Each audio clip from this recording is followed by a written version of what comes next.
there, Tundra Nation, and welcome back to the channel. Now, owning a firearm isn't just about mag dumping into Little Caesars boxes or proving to your dad that you're a real man in spite of being cut from the baseball team for pitching a 35-mile-an-hour heater. I can smell the failure. No, owning firearms means responsibility, which means protecting your home, your life, and your very special Makima waifu body pillow. It should be something that, if used in a life or death situation, would be viewed favorably in a court of law. Think Amber Heard, except the complete opposite. If you don't quite have the good taste to choose a suppressed CMMG descent, you might be looking for an inferior alternative. Just be careful and choose wisely, otherwise you'll have more regrets than a drunk frat pledge stumbling out of a discount tattoo parlor. These, lady and gents, are the worst guns for home defense. That's my credo. No regrets. You have no regrets? Dad? No. Our first contender for worst gun for home defense is a reproduction of the German STG-44. Oh boy, I bet you did not see that one coming. No? The great-great-grandpappy, or should I say Großvater, of the assault rifle is a fine gun indeed, until you consider the fact that the cultural image of a particular firearm plays a deciding factor in how a jury's gonna rule, and this one's got a less agreeable image than Diddy at one of his now infamous parties. All of a sudden, your prized military collectible is about as desirable as a kiss from Kathy Griffin. Your defense lawyer is going to be seeing red and cursing the name Palmetto State Armory, kind of like first-gen dagger buyers. The STG-44 looks and shoots like a true piece of military history, but unless all 12 members of the jury are Forgotten Weapons fans, they're just going to wonder what you're doing with the ultimate bad guy gun. You done messed up, Aaron. Now take your ass on down to Oshag Hennessy's office right now and tell him exactly what you did. The only way this could look any worse is if your handgun was a Ruger Hard R. And yes, folks, they tried to make that happen. But let's turn this greatest generation frown upside down, shall we? Imagine your acclaim if you defended your home with an M1 Garand. You'd be more of a hero than Steve Rogers and Indiana Jones combined. No scary German rifles here, folks, just good old American pride. Your hometown's gonna throw you a parade and name a street after you. Now, it might be in that neighborhood where bums pee on the park benches and you have to watch for stray needles when you walk, but hey, so what? You're a hero, a true champion of the people. Do you like seeing stuff more than not seeing stuff? I know I do. If so, then check out tnvc.com for all your seeing stuff needs, because we'll be seeing you tonight. Now, the Taurus Judge is not only a bad choice for home defense, it's a crime against common sense, folks. It's neither a proper shotgun nor a proper revolver, but a hideous, unholy hybrid, kind of like a turducken or a KFC Chizza. Wait a second, what? KFC has Chizza? I'm gonna be right back. A few minutes later. It's the redneck multi-purpose tool, and it tells the world your pregnant mother thought don't guzzle gallons of hillbilly moonshine halfway through your first trimester was more of a loose recommendation than a hard and fast rule. It half-asses two things instead of whole-assing one thing, and by having a bore that's neither smooth nor rifled, it's a stunted halfway compromise mixed somewhere in between. That does not make sense. The end result means poor accuracy if you want to go all John Wayne on it and incapacitate your home invader with 45 long Colt, or poor power if you want to use 410 shells, which is the scattergun equivalent of driving a moped down the Autobahn. Neither option is working, buddy. Go get a real gun. Another terrible choice for home defense would be any AR with any form of a "haha, I unalived you" joke printed somewhere on it. Now, you may have thought that spikes lower with the maim, kill, obliterate selector switch was a barrel of laughs when you bought it, but the judge is less amused than a Rob Schneider stand-up audience. Punish your skull? Haha, where you're going, they're gonna punish your skull in the showers every dang day. Oh yeah, and let's not forget about the ejection port cover that says "fuck around when closed and find out when it's open." I mean, that isn't even that clever, and all it does is guarantee that the judge thinks you're as trigger happy and as unstable as a Michigan militia member who hasn't trimmed his beard since the late 70s and wants to be buried in Army surplus camo. I said militia. Your smile and wait for the flash ejection port cover? Yeah, that's not winning any friends at the jury box either. Violent, tough guy ARs are just try-hard bad comedy at best and a one-way ticket to Sing Sing if you need to use it in a home defense scenario. So make sure to go ahead and spike this one straight into the trash.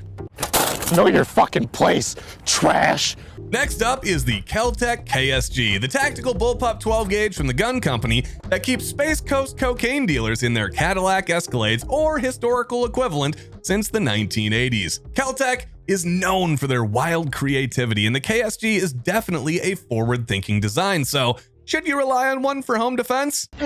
No.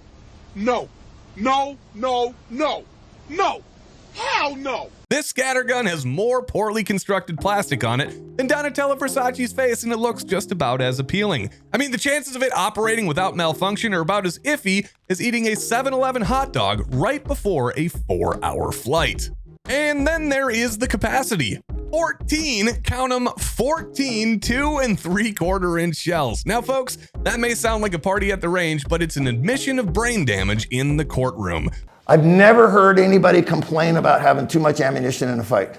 Never. When it comes to double-aught buck, 2 trigger pulls will drop pretty much any man or beast on the North American continent, and you're gonna tell a judge with a straight face that unloading 14 rounds of Clint Smith-approved terror into a home intruder was perfectly reasonable? Woohoo! We're having fun now. Yeah, you can try, but you're gonna get fitted for a straitjacket faster than Jared Leto reading his dream journal out loud. Finally, we have a teensy-weensy little tiny problem that nobody at Kel-Tec could have foreseen. This thing's gonna turn you into Captain Hook in the blink of an eye. This gun desperately needs but does not come with a foregrip. When you use the KSG, you are one poorly timed pump away from becoming a real-life Jaime Lannister. Do yourself a favor and install a Magpul foregrip as soon as you pull it out of the box. In fact, do yourself an even bigger favor and don't buy a KSG to begin with. Of course, this list of worst home defense guns had to include the High Point, the preferred handgun of gangbangers and trailer trash everywhere. You might know it as the Hizzy Peasy or the Glock 40 problem solver. What the High Point lacks in good looks, it makes up for with underwhelming performance. But I hear you saying out there in the comment section, wait a minute, those are actually pretty reliable and good value for the money. It's true that the High Point sometimes punches above its price tag by not crapping out quite as early as you might expect. But imagine using this pistol to defend your home and it actually works. I've made a huge mistake. You'd be known for the rest of your life as the High Point guy, which some of you out there shockingly might actually like. You'll keep living your life, but you'll never live it down. You'll save your family and your home and possibly your community from a violent felon who wanted to rob and attack innocent people. But at what cost? The indignity of being the High Point guy forever, well, that's just gonna be too much to bear. You'll feel shame and humiliation every time you leave the house, even more than you already do. People are gonna think that something's wrong with you and offer to make a contribution to your GoFundMe page. Your post-traumatic stress counselor will now have that much additional baggage to deal with, so it's just not worth it. If you can't afford a more respectable gun than a High Point, try defending your home with a sharpened stick that you whittled out of a tree limb instead. Next up on the list of worst guns for home defense is literally anything chambered in 50 BMG. While something of a meme cartridge, there are those of you out there that actually genuinely want to own a 50 cal. Maybe it's because kaiju hunting season is approaching and you plan to take your limit of Godzillas. Maybe it's because your wife has been mentioning her Pilates instructor Darren in glowing terms an awful lot lately, and a Barrett is just the thing that you're gonna need to make you feel like the champion you know you are. Rule number 76, no excuses, play like a champion. But my friends, be aware, a home defense gun chambered in 50 BMG would be a worse idea than an appendix carry Speedo. The resulting noise would deafen half the neighborhood, and the concussive blast would render you more loopy than Joe Biden with an inner ear infection. Come on, man. But much like Ron Jeremy enjoying a Dune popcorn bucket, the greatest problem is gonna be over-penetration. Wow, that's a line. Mother of God.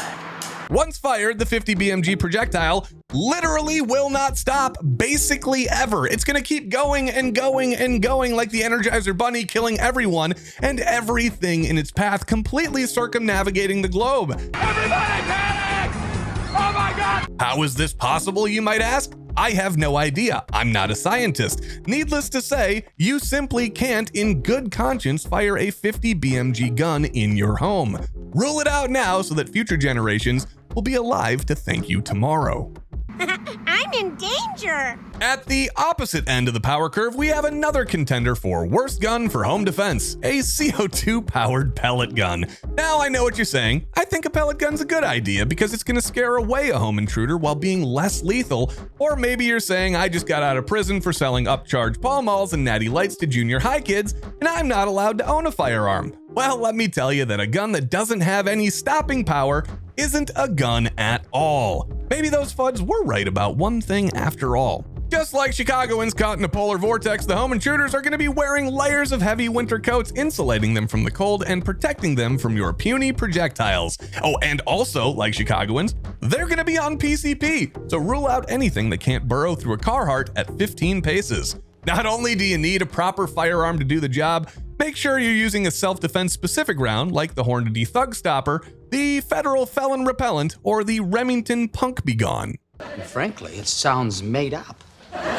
Next up on our list of guns that are ill-suited for home defense, we have a Nighthawk or Cabot 1911. Really, what we mean here is any bougie snob-tier handgun that cost about as much as your first car did. Guns like this, they belong at a barbecue where they can be used to prove to all your uncles and cousins that you have not failed at life. Oh, I'm a failure. Sure, to get it, you're gonna have to sell your left leg, take out a high-interest loan, and sell a kidney.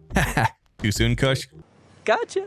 Oh yeah, when that still doesn't work, you're gonna have to work 3 jobs and prostitute yourself, like Randy from Trailer Park Boys, resorting to his smoky persona. But now it's yours. It deserves a place in your safe, never to be put in harm's way. Evidence lockers around the country are home to all manner of cheap Tauruses? Tauri? I don't know. But your premium custom 1911 should never join them. Instead, it must be honored and preserved like the secret unseen director's cut of The Phantom Menace, where Obi-Wan slices off Jar Jar's head out of frustration as it should have gone. You need a self-defense gun to be high quality, but it can't be a museum piece. A fighting gun should be like a Toyota Camry or something like that. It's reliable enough that you never have to question it, but it's cheap and ugly enough so you won't miss it when it spends the next eternity in lockup. Subscribe, folks.